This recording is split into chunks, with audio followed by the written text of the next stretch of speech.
Halo teman-teman, pada saat ini kami dari kelompok liabilitas akan mempresentasikan materi mengenai utang pabrik Rembang Karek Liabilitas Semen Indonesia.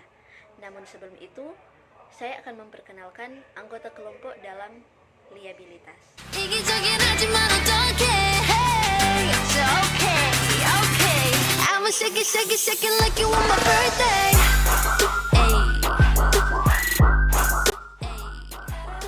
Nah, saat ini kita masuk dalam pembahasan, di mana PT Semen Indonesia Persero Tbk mencatat kenaikan kewajiban yang cukup signifikan hingga 27,45% sepanjang tahun lalu.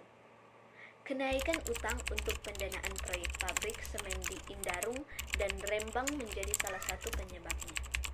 Sekretaris Perusahaan Semen Indonesia, Bapak Agung Piranto, menjelaskan bahwa penyebab kenaikan tersebut dalam rangka memenuhi kewajiban penyampaian informasi sesuai dengan peraturan dari Bursa Efek Indonesia atau BEI.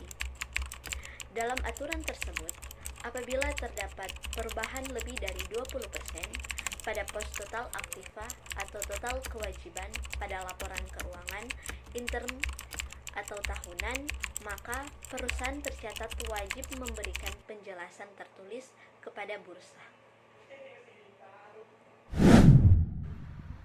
Posisi total liabilitas per 31 Desember 2016 mengalami kenaikan sebesar 2,94 triliun atau 27,45% dibanding tahun 2015, ujar Bapak Agun dalam keterbukaan informasi kepada BEI. Dalam penjelasannya, dirinci bahwa kenaikan kewajiban tersebut terutama dipengaruhi oleh yaitu pertama, konsolidasi dengan entitas anak baru yaitu PT Varia Usaha dan PT Varia Usaha Beton melalui PT Semen Indonesia Beton yang menyumbang kewajiban hingga 1,10 triliun. Kedua, karena kenaikan utang bank jangka panjang bersih terutama dalam rangka pendanaan proyek Indarung 6 dan proyek Rembang yang menambah kewajiban 898,85 miliar.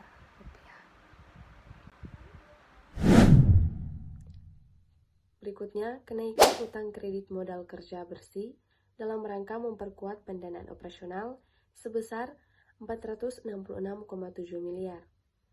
Yang keempat, kenaikan kewajiban berasal dari tambahan sewa pembiayaan kapal senilai 346,8 miliar.